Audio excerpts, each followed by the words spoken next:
15वें श्लोक की अवतरणिका आचार्य शंकर के भाष्य अवतरणिका है। अथ इदानीम योग फल मुच्यते है। पूर्वोक्त आसन आदियों में बैठकर विशेष ध्यान आदि करने का फल क्या है, उस योग का फल वर्णन करने जा रहे हैं। शंकराचार्य अवतरणिका कहते हैं योगम आत्मविशुद्धये कहा गया था। योग जो है अंतःकरण शुद्धि के लिए इति वचनात् योगानुष्ठान से फलम आत्मविशुद्धि। योगानुष्ठान फल को आत्मविशुद्धि है ही है, अंतःकरण शुद्धि है। इन अंतःकरण शुद्धि का भी फल क्या है? आत्मविशुद्धिस्तो फलम अप्रतिबद्ध ज्ञान सिद्धि द्वारा ब्रह्म निर्वाणम एवं सूचितुम योगिनो इत्यादि। अप्रतिबद्ध ज्ञान की सिद्धि के द्वारा अंतःकरण शुद्धि का फल क्या है? अप्रतिबद्ध ज्ञान की सिद्धि द्वारा ब्रह्म निर्वाण को प्राप्त करना ही मुख्य फल है। इति सूचयितुम योगिनो ब्रह्मविदो जीवत एवं मुक्ति फलम माहा। जो योगी हैं, ब्रह्मवेत्ता हैं, उनको जीवित रहते हुए ही मुक्ति फल प्राप्त होता है, यह बताने के लिए आरंभ करते हैं। युञ्जन्नेवं सदात्मानं योगी नियतमानसः शांतिं निर्वाण परमां मत्संस्थामधिगच्छति। युञ्जन्नेवं सदात्मानं योगी नियतमानसः शांतिं निर्वाण परमां मत्संस्थामधिगच्छति। युञ्जन्नेवं सदात्मानं, सदा आत्मा मन अंतःकरण को पूर्वोक्त तरीके से युञ्जन एवं युञ्जन पूर्वोक्त से युक्त कर देने पर योगी जो नियत मानस नियत मन वाला है, वह मत संस्था मुझ में स्थित जो निर्वाण परमां शांतिम अधिगच्छति, परम निर्वाण रूपा शांति को वह प्राप्त कर लेता है। युञ्जन भाष्यकार, युञ्जन मने समाधानम कुर्वन, अपने आप को समाहित करते हुए, एवं यथोक्तेन विधानेन पूर्वोक्त विधि के अनुसार, सदा थोड़ी देर के लिए नहीं, सदा के लिए आत्मानम योगी नियत मानस, आत्मानम करता अंतःकरण पूर्वोक्त अर्थ ही लेंगे। ऐसा जो योगी है नियत मन वाला, नियतम मन संयतम, मानसम मनो यस्य, मन एव मानस स्वार्थिकरण प्रत्यय नियत कर लिया है, मैंने संयत कर लिया है मन, जिसके द्वारा ऐसे व्यक्ति को कहा जाता है स्वयं नियत मानस। ऐसा योगी स वह योगी शांतिम मन उपरतिम प्राप्त होती, उपरति को प्राप्त करता है। कैसी उपरति है वो, इसका विशेषण समझा रहे हैं। निर्वाण परमाम, निर्वाण मोक्ष तत्परमानिष्ठा यस्या शांति है, जिस शांति, शांति का विशेषण है, जिस शांति का स्वरूप कैसा है? मोक्ष रूपी परम निष्ठा को प्राप्त कराने वाली शांति है। सा ऐसे शांति को कहते निर्वाण परमा, ताम शांतिम निर्वाण परमाम शांतिम मत संस्था। तार शांति कहाँ है? मेरे स्वरूप में संस्थित है। मद अधीनाम अधिगच्छति, जब मेरे अधीन है, मेरे स्वरूप है, उसी में वो रहता है। ऐसे परम शांति को वह प्राप्त कर लेता है। योगी योग निष्ठा परायणो, योगी कौन है? योग निष्ठा परायण, यति, यति है वो, सन्यासी इत्यर्थ, हमेशा ये लेते हैं। एवं एकाकित्व, निराशिष्टव, अपरिग्रहत्व, समकाय श्रुग्रीवत्व, स्थिरत्व, नासिकाग्र दृष्टित्व, दिग् अनवेक्षितृत्व, वीत भयत्व, ब्रह्मचारी व्रतस्थत्व, प्रशांतत्वादि विशेषण विशिष्टो भूत्वा। अभी तक जितने श्लोकों में जो जो विशेषण दिए सबको संग्रह कर दिया।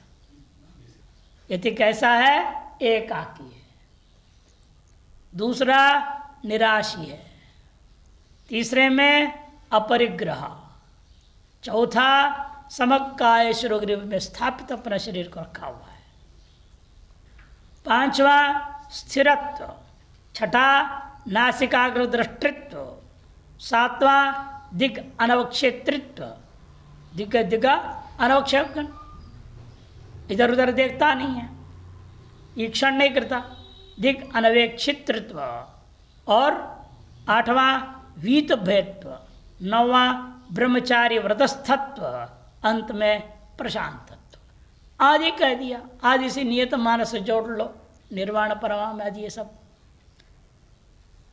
आदि से विशिष्टों से विशिष्टो भूतवा, विशिष्ट होकर के निरुक्त लक्षण वाला आसन में उपविश्य बैठ करके आत्मानम मन अंतःकरणम, अंतःकरण को ब्रह्मणि सदा युंजन, ब्रह्म में सदा युक्त करते हुए अनुसंधान कुर्वन्, अहम ब्रह्मास्मि, यही अनुसंधान करता, ब्रह्मैव अहम अस्मि नान्य किंचित, इस पर निरंतर चिंतन करता हुआ, अनुसंधान करते हुए नियत मानस श्रद्धया तीव्र मुमुक्षया चिरकालम नित्य निरंतर समनुष्ठित समाधि अभ्यास बलेना।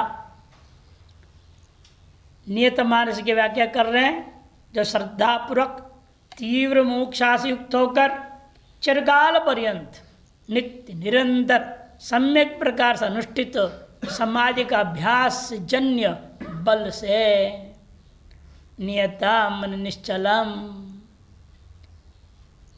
सर्वत्र बाह्य वासना निशेष संक्षेपशात, सर्वत्र हो गया, दीर्घ हो गया है, वो दीर्घ काट देना, सर्वत्र माने सकल विषयों के बाहर संबंध में बाह्य जो वासना है पूर्णतया नष्ट कर लिया गया है, जिसके द्वारा तार्श संशय की वजह से विपरीत प्रत्यय अनुत्पत्तो, विपरीत प्रत्यय उत्पन्न ही नहीं होगा, विपर्य नहीं रहा। संशय विपर्य का अभाव होना ही मोक्ष है। इस संसार का नाम है संशय और विपर्य। संसार में और कुछ नहीं, केवल संशय और विपर्य है, और दोनों खत्म होने का नाम ही मोक्ष हो जाता है। इसलिए कहते हैं अनुत्पत्त निर्विकारात्मना स्थितम मानसम, निर्विकार होकर के स्थित हो जाता है आपका मन। तब कहा गया श्रुति ने मनसैव अनुद्रष्टव्यम, अन्यथा क्या कहा, मन की तरह ग्रहण नहीं होता। ये तो वाचो निवर्तन्ते अप्राप्य मनसा सह, ये कहा इसीलिए शुद्ध इस तरह स्थिति है तो मन से अनुद्रष्टव्य। यदि श्रवणाद मनुते इदमेव अहम अस्मि इति मना, मन की व्याख्या कर रहे, मन वही है जिस प्रकार का मनन करता है। क्या मनन करता है, यह जो ब्रह्म है वही मैं हूँ, इदम एव ब्रह्म अहम अस्मि इति स्वात्मना ब्रह्म साक्षात क्रियते, अपने ही शुद्ध अंतःकरण मन के द्वारा अपना ही स्वरूप जो ब्रह्म है उसको साक्षात्कार कर लेता है। अन्य न जिसके द्वारा से किया जाता है उसका नाम मनः, मन एव, देखो स्वार्थीकरण कर दिया ना, मन एव इति मानसम यस्य स, जिसकी ऐसी स्थिति है वह नियत मानस, उसे उस योगी को कहा जाता है, उस यति संन्यास को कहा जाएगा नियत मानस हो। अप्रतिबद्ध आत्मविज्ञानो भूत्वा, माने जिसका आत्मविज्ञान अपना आत्म साक्षात्कार अप्रतिबद्ध है,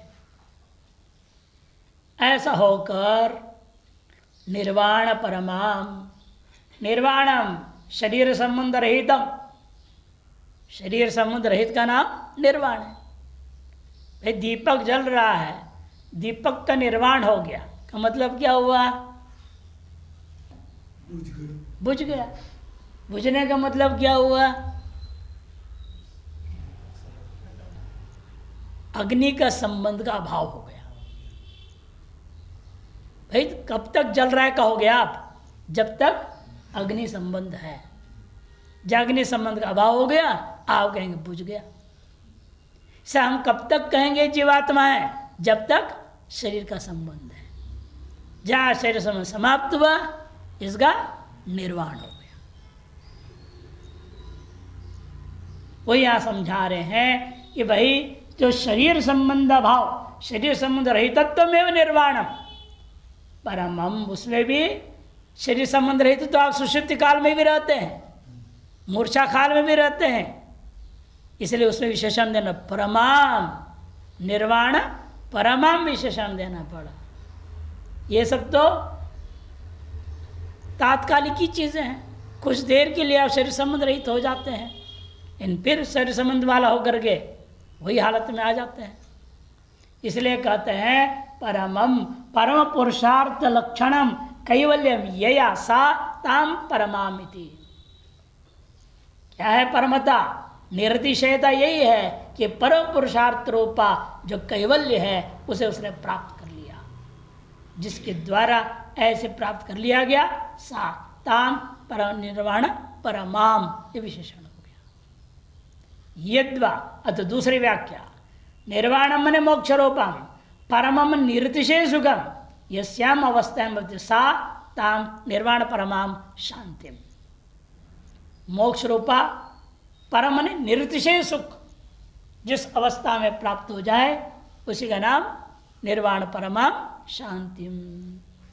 अतएव मत संस्था, मय्येव संस्था, देखो यहाँ पर थोड़ा अशुद्ध छपी है, मय्येव दो या आदि क्या और पूरी है, मय्येव संस्था स्थितिर यत्र। हाँ गलत हो गया, ममा नहीं होनी चाहिए, मय्येव, हाँ मई सप्तमी, हाँ मुझ में ही, मुझ परमात्मा में ही सम्यक स्थित हो गया, इसका नाम मत संस्था। हाँ मम एवं गलत छपी है, मई एवं बनाना, आगे ठीक दे रहे हैं, नीचे भी ठीक है। यत्र जिस समय जिस स्थिति में ऐसा होती है, नान्यस्य बुद्धियादे है ताम, अन्य बुद्धि आदि उसके लिए सम्यक स्थिति का आधार नहीं बनेगा। मुझ में ही सम्यक स्थिति हुई है, न कि बुद्धि आदि में सम्यक स्थित है। हमेशा ही बुद्धि आदि में अवस्थित रहता है और अब मुझ में अवस्थित हो गया।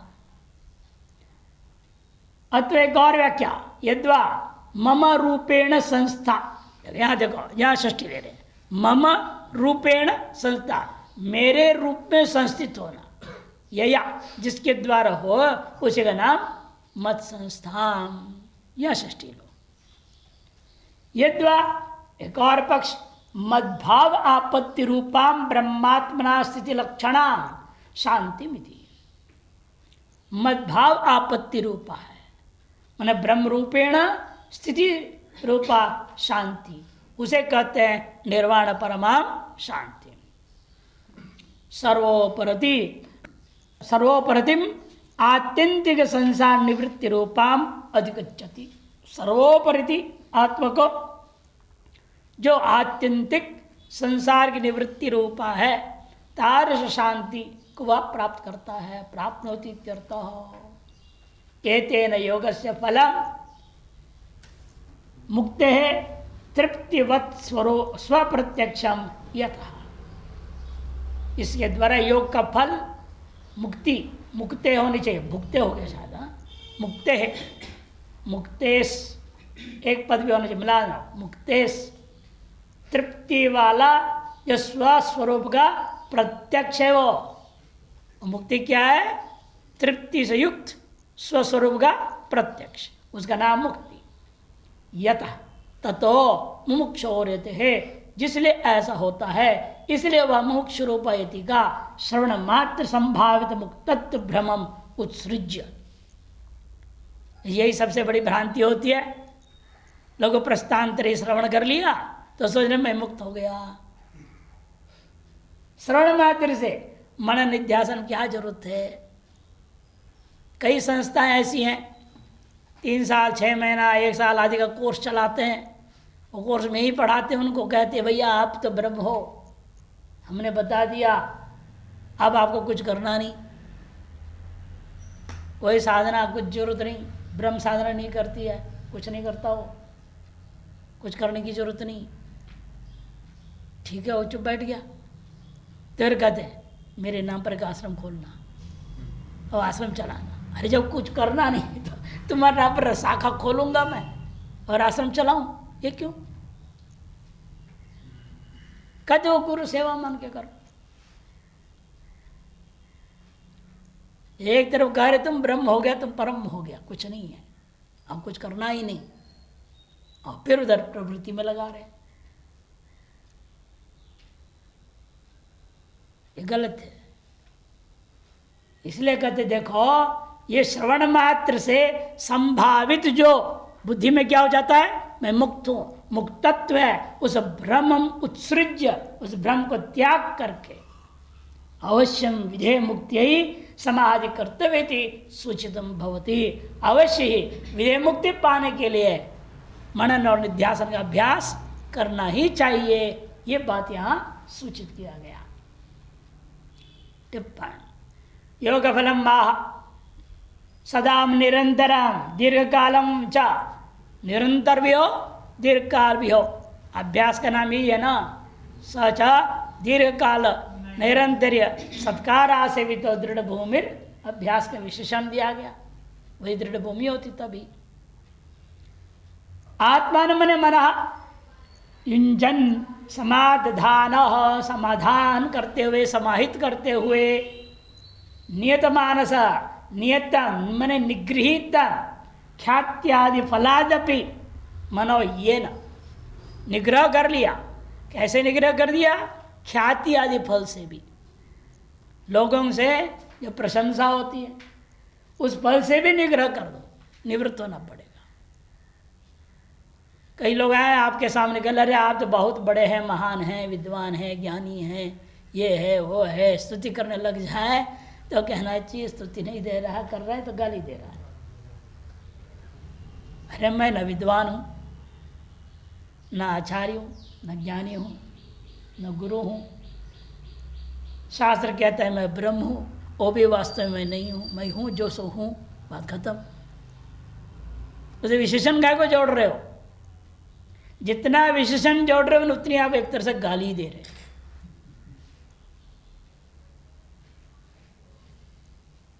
निर्विशेष भाव में स्थित होने के लिए संन्यास लेके आदमी लगा शास्त्रों में, और फिर उसको सविशेष बनाने में लग गए आप, ये उचित नहीं है। हाँ, इन लोग उसी के पीछे भाग रहे और चाहते हैं लोग एक पर एक विशेषण दें, हर जगह उनको जो है एक पुरस्कार के ऊपर लिखा हुआ होना चाहिए ना, ये विशेषण आज इनको दे दिया गया, और सरकार दे दे तो फिर और भी क्या कहना, पद्मश्री, पद्म विभूषण, ये सब देते हैं। इसलिए बहुत सावधान रहना पड़ता है। ख्यात्यादि फलादपि मनो निवृत्त हो गया, निगृहित हो गया, ये न स, उसे कहा जाता है नियत मानस योगी तादृश एव, उस प्रकार के व्यक्ति को ही योगी कहा जाएगा। वही व्यक्ति शांति मन उपरतिम परम वैराग्याद अविद्या निवृत्ति लक्षणाम परम ब्रह्म विद्या। शांति क्या है? उपरति है। उपरति है क्या? परम वैराग्य से उत्पन्न अविद्या का निवृत्ति का ब्रह्म विद्या का नाम वास्तविक उपरति है। कीदृशिम, वह कैसी होती है ब्रह्म विद्या? कहते निर्वाण परमाम, निर्वाणम मने मुक्ति, सैव परमा निष्ठा यस्यास्ताम, वही परम निष्ठा है जिसका। परमा निष्ठा अलग अलग होनी चाहिए, एक साथ चल गई है। मुक्ति है परमा अंत्य आत्यंत की निष्ठा जिसका, ताम मोक्षस्य अनन्य साधन भूताम, मोक्ष का अनन्य साधन भूता जो है शांति है, उसको कहा गया निर्वाण परमा। मत संस्थान, देखो यहाँ ठीक छपी है, मय्येव संस्था अभेदेन अवस्थानम, मुझ में ही सम्यक प्रकार स्थित होना का मतलब क्या? अभेदेन अवस्थित हो जाना, जीव का ब्रह्मेण अभेदेन अवस्थित हो जाना। समाप्तिर्वा यस्याह, माने जितने भी भेदता परिच्छिन्नता थी उसकी समाप्ति हो जाए जहां, उसे कहते हैं न केवलम मद अधीनाम किंतु मदात्मिकाम एव इत्यर्थ। इसका अर्थ मद अधीन अर्थ कर दिया गया, इन मद अधीन ही नहीं है, वास्तव में मदात्मक ही है, मद स्वरूप ही है। तथा च वक्ष्यति, ये बात आगे कहेंगे भी, तेषां सद्युक्तानां भजतां प्रीतिपूर्वकं ददामि बुद्धियोगं तं येन माम् उपयान्ति ते। तेषां सतत युक्तानां, जो सतत युक्त है, प्रीतिपूर्वकम भजता, प्रीति पर भजन करता हुआ रहने वाले लोगों को जन्मोत्तर जन्मों में मैं बुद्धि योग प्रदान कर देता हूँ। बुद्धि योगम तम, ऐसे ज्ञान योग प्रदान कर दूंगा जिस ज्ञान योग से मां उपयांतित, वे मुझे ही प्राप्त कर लेते हैं। अधिगच्छति का अर्थ प्राप्नोति इत्यर्थ। इदानीं योगिन आहारादि नियम उच्यते। कहते ठीक है, ऐसा जो है मोक्ष अनुभूति के लिए जो साधन बता दिया, वो साधन के साथ हमें क्या करना और चाहिए? बहिरंग साधन बताइए। वो अंतरंग साधन बता दिया, ये आहार आदि क्या है? बहिरंग साधन है। ये महत्वपूर्ण है, लेकिन बिना बहिरंग साधन सम्यक संपन्न हुए अंतरंग साधनों में आपका प्रवेश नहीं हो सकता। बोले आंख बंद के बैठे रहे जबरदस्ती, एनो मनो राज्य चलते रहेगा, अंदर फायदा नहीं होगा। इसे जरूरी है आहार का व्यतिरेक और अन्वय उभय मुख से कहेंगे, इसलिए महत्वपूर्ण होने से आहार आदि नियम बताने जा रहे हैं। योगी युंजीत सततम इति आरभ्य एतत् श्लोक पर्यंतम, योगी युंजीत सततम से आरंभ करके इस श्लोक पर्यंत योगम योगांगानि योग आसनन योगिनो योगस्य फलंच प्रतिपाद्य। योग, योग के अंग, उसमें वे कैसे बैठना, योगासन, योगी के प्रति योग का जो फल, इन सबको प्रतिपादन कर दिया गया। पुनरपि, फिर भी, इदानीं योगाभ्यासिना एव आहारादि बहिरंगम अंतरंगम योगानंदंच प्रतिपादित। अब इससे आगे योगाभ्यास के लिए आवश्यक होता आहारादि बहिरंग साधन और अंतरंग होता योगानंद, उन दोनों को प्रतिपादन करने के लिए आरंभ करते हैं। नात्यश्नतस्तु योगोस्ति न चैकान्तमनश्नतः न चाति स्वप्नशीलस्य जागर्तो नैव चार्जुन। नात्यश्नतस्तु योगोस्ति न चैकान्तमनश्नतः न चाति स्वप्नशीलस्य जागृतो नैव चार्जुन। च अर्जुन, हे अर्जुन संबोधन, न अत्यस्तु योगो अस्ति, अधिक खाने वालों को योग नहीं मिलेगा, उसको योग नहीं हो सकता। यदि खाए तो क्या होगा? खराटे मारते सोएगा, आलस हो जाएगी, भारी हो जाएगा शरीर, तो बढ़ेगा, सब बढ़ेगा, भारीपन हो जाएगा शरीर में। कि शरीर ही बढ़ जाए कोई आपत्ति से, बुद्धि भी मोटी हो जाती है, उसे भी तमोगुण घुस जाता है, विवेक वैराग्य खत्म होने लगता है। अरे क्या होगा, देखा जाएगा, ये जन्म नहीं हुआ तो क्या है, अगला जन्म में हो जाएगा। अरे यह चेत अवेदी तथा सत्यमस्ति कहा है, यदि इस जन्म में कुछ नहीं होता आगे और खराब होना है, सुधरने वाला नहीं, बिगड़ने वाला है।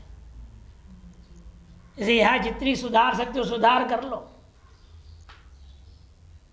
भले फल ना मिले पूरा, इन लगे रहना पड़ेगा, तभी आगे सुधरते जाएगा। ददामि बुद्धि योगम तम, अभी जो बोला वह प्राप्त हो सकेगा। इसलिए अधिक खाना ठीक नहीं। कितना खाना चाहिए भास्कर देंगे, श्लोक देंगे, आधा पेट खाओ, 2-4 दिन अभ्यास करके देख लो आधा पेट कितना होता है। कितना खाने पर आधा पेट निश्चय होगा, ये तो आपको स्वयं नाप लेना पड़ेगा ना। 4 रोटी खाने से कि 8 रोटी खाने से, 6 रोटी, कितना रोटी खाने से होता है? और साथ में कितनी दाल सब्जी वगैरह भी खा रहे हैं, केवल रोटी पर आधार नहीं गिनना है, सबको मिला करके। और नचैकांत अनष्टता, बिल्कुल न खाने वाले को भी योग सिद्ध नहीं हो सकता। भूख के मारे तड़पते रह जाएगा, कहाँ चित शांत बैठेगा। से भूखे भजन न हो तो गोपाला ले ले तेरी कंठी माला, भूखे भजन नहीं हो सकता है। न चाहे एकांत, एकांत मन नियमित रूपेण न खाने वाला और अधिक खाने वाला, दोनों को भी योग प्राप्त नहीं हो सकता। एवमेव न चाहे अति स्वप्नशील से, अधिक सोने के स्वभाव वाला है, उसको भी योग प्राप्त नहीं होगा।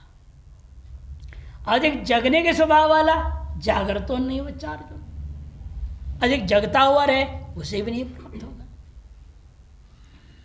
24 घंटे में 6 घंटा आपको सोना है, 6 घंटे से ज्यादा सोओगे उसको योग प्राप्त नहीं हो सकता।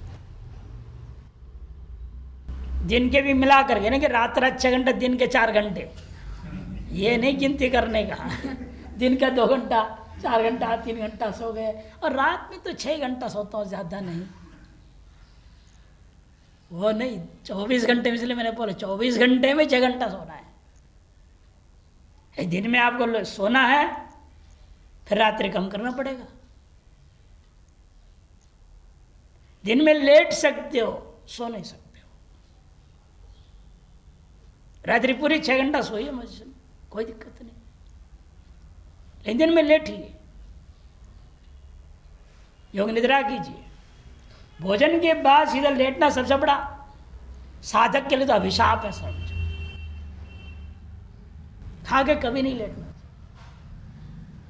भोजन पाने के बाद कम से कम 15 मिनट वज्रासन में बैठना चाहिए। वज्रासन में बैठने की क्षमता नहीं है, पिंडलियाँ मोटी हो गई, सब भैंस का शरीर जैसा हो गया है, तो बैठा नहीं जाता है, तो कोई बात नहीं, फिर आप जब कुर्सी पर ही तो बैठो, सो तो नहीं, लेटो मात्र बिस्तर पे। अब 15 मिनट के बाद लेटिए तो नींद नहीं आएगी आपको। लेटते वक्त ध्यान रखना है, सीधे लेट करके 8 श्वास गिनने हैं, दाहिने 16 श्वास, बाएं 32 श्वास गिन। लगभग इसमें और 20-25 मिनट निकल जाएगा। फिर उठ के अपना काम में लग जाओ। इतने से पूरा शरीर सम्यक विश्राम प्राप्त हो जाता है, और अन्न भी सम्यक बैठ जाएगा ढंग से अपनी जगह पे। वो अब तमोगुण पैदा नहीं कर सकता। ये विशेषता है। इसे विश्राम का विश्राम भी हो गया और सोए भी नहीं, और शरीर में स्फूर्ति यथावत बना रहेगा, आलस नहीं आएगा। से अधिक सोना भी ठीक नहीं और ना सोना भी ठीक नहीं। नैवा जागृत अति, जो ये जोड़ेंगे, न अति जागृत न अति स्वप्नशीलस्य। भाष्य, नात्यष्टता आत्मसम्मितम अन्न परिमाणम अतित्यष्टतो इति अत्यष्टतो न योगो अस्ति। आत्मसम्मितम, देखो स्पष्ट कर दिया, अपने शरीर के लिए, ये आत्म शब्द है शरीर, अपने शरीर के लिए जितनी नाप चाहिए उससे अधिक आत्मसम्मितम। यह अपने हर शरीर के लिए अलग अलग है आवश्यकता, उसके अनुसार अपने आप आपको तय कर लेना पड़ेगा। अपने शरीर के लिए न्यूनतम आवश्यकता कितनी है भोजन, उससे अधिक अन्न परिमाण जो तय हो गया, उसे अतित्यष्टतो, उसे अधिक मात्रा में खा लेना, उसको कहते हैं अत्यष्टतो। उसे के लिए न योगोस्ति, न च एकांतम अनुष्ठतो, और बिल्कुल न खावें उसको भी योगो न अस्ति। क्योंकि शतपथ ब्राह्मण में लिखा है 9देव 1-2 में, यदुह वा आत्मसम्मितम अन्नम तदवति तन्ना ही नस्ति। जो व्यक्ति निश्चित रूपेण आत्मसम्मित अन्न को खाता है, प्राप्त कर लेता है, अपने शरीर के लिए आवश्यक जो न्यूनतम अन्न है वो पा लेना चाहिए। उससे क्या होगा? तद अवति, वह आपकी रक्षा करेगा, आपको साधना में आगे बढ़ने में सहयोग देगा। तन्ना ही नस्ती, और किसी प्रकार से भी आपको कष्ट प्रदायक नहीं होगा, न तमोगुण बढ़ाएगा न रजोगुण बढ़ाएगा। और यद भूयो, यदि अधिक खाए तो हिनस्ती, तद्यत कनियो, और कम खाओगे तो न तदवती, वह आपकी रक्षा नहीं कर पाएगा। वहीं का सायन भाष्य देखिए बोल रहे, यदि श्रुते है, ये श्रुति स्पष्ट कह रही है, तस्माद योगी नातु संमिता तन्नाद अधिकम न्यून्यम व अश्नीया, इसलिए योगी को आत्मसम्मित अन्न से अधिक या कम नहीं ग्रहण करना चाहिए। अथवा योगिनो योग शास्त्र परिपठिताद अन्न परिमाणाद अतिमात्र मष्टतो योगो नास्ति, अथवा योगियों के लिए योग शास्त्रों में वर्णित परिपठित जो अन्न का परिमाण है उससे अधिक मात्रा खाने पर योग नहीं होता। उक्तमी योग शास्त्रे अर्धम मशनस्य सव्यंजनस्य तृतीय मुदकस्य तु वायो संचरणार्थं तो चतुर्थम अवशेषयेत। योग शास्त्रकार कितने सोच समझ के लिख रहे हैं। अर्धम अशनस्य सव्यंजनस्य, सव्यंजनस्य, कहीं नहीं, जितना मात्रा खाएंगे अलग से थोड़ा पापड़ खा लेंगे, अलग से थोड़ा ये खा लूँगा, नमकीन थोड़ा, ये नहीं चलेगा। इस सव्यंजनस्य, सारे व्यंजनों के सहित जो अन्न है उसकी मात्रा तय उतने ही लेना है, ज़्यादा नहीं। इसलिए विशेषण के साथ कह दिया सव्यंजनस्य अशनस्य अर्धम, आधा पेट भरो, और तृतीयम, तीसरा भाग उदकस्य तु, जल से भरने के लिए। अभी तुरंत नहीं, कम से कम आधे घंटे बाद पीना है, आधे घंटे पौन घंटे के बाद। वैसे एक मुहूर्त कहा गया, एक मुहूर्त बने 48 मिनट, उसके बाद ही पानी पीना चाहिए। 1 गिलास 1.5 गिलास जितना पी सकते पी लो। और फिर वायु संचरणार्थं तो, वायु का संचरण करने के लिए 1/4 भाग छोड़ देना, चतुर्थ भाग को अवशेष इत्यादि परिमाण तथा नचाति स्वप्रशील योग भवती, एवं इसी प्रकार से अधिक सोने वाले को योग नहीं होता। नहीं वच अति मात्रम जागृत, अधिक जो अति को जोड़ देना पर जागृत के साथ भी, अति मात्र जागृतोपि योगो न भवती च अर्जुन इति संबोधन। संग्रांति टीका नातिशतस्त्विति यद आत्मसम्मितम मन्नम तदवति न हिनस्ति, यद भूयो हिनस्ति तद्यत कनियो न तदवति श्रवणात्। ये शतपथ ब्राह्मण है, ये श्रुति है। श्रुति का अर्थ स्वयं देखो लिख रहे अभी, श्रुतेर अयम अर्थ, श्रुति का क्या अर्थ है वो सुनो। आत्मसंहिताम स्व उदर परिमाणम अनुकूलंच, अपने उदर के परिमाण ध्यान कर लो, पहले से जान करके 2-4 दिन के अभ्यास से निश्चय हो जाएगा कितने भोजन पाएंगे, हमारा उदर पूरा भर जाएगा। उसे अगले दिन से तय कर लो, इस मात्रा की अपेक्षा से आधा ही खाना है। पहले 1-2 दिन आपको पूरे ही खा करके, पूरे खाने का मतलब क्या, यहाँ तक आना, गले तक, और डकारा नीचे तो समझो कि हाँ आज और फुल हो गया है। अब उसकी आधी मात्रा अगले दिन से शुरू कर दो, उसकी आधी मात्रा अगला दिन से शुरू करना पड़ेगा तय करके। तदवती वो जो है सोदर परिमाणम अनुकूलंच, और अनुकूल भी अन्न लेना चाहिए, प्रतिकूल अन्न नहीं लेना कभी। तमोगुणी रजोगुणी आहार नहीं लेना चाहिए। लेकिन आजकल लोगों को तमोगुणी और रजोगुणी आहार ही अत्यंत प्रिय हो गया है, क्या करें। सात्विक आहार को आज संज्ञा दिया लोगों ने रोगी का भोजन है, बीमारी का है, बीमार आदमी का। अरे सात्विक आहार है, उसको तुम बीमार का आदमी को भोजन कह रहे हो, है? बल्कि बीमार आदमी को भोजन देना ही नहीं चाहिए। अधिक से क्या करना उसको, बार्ली होता है ना, जौ को उबाल के उसका पानी पिलाओ, ताकत सपे सब दूर रुक भाग जाएगा। कोई अन्न नहीं देना चाहिए। ये अंग्रेजी डॉक्टर ने आकर सब खराब कर दिया, दवाई खाओ और सब कुछ खाओ, वो सब खाओ, पत्यापत्ति कोई मतलब ही नहीं। ऐसा नहीं है।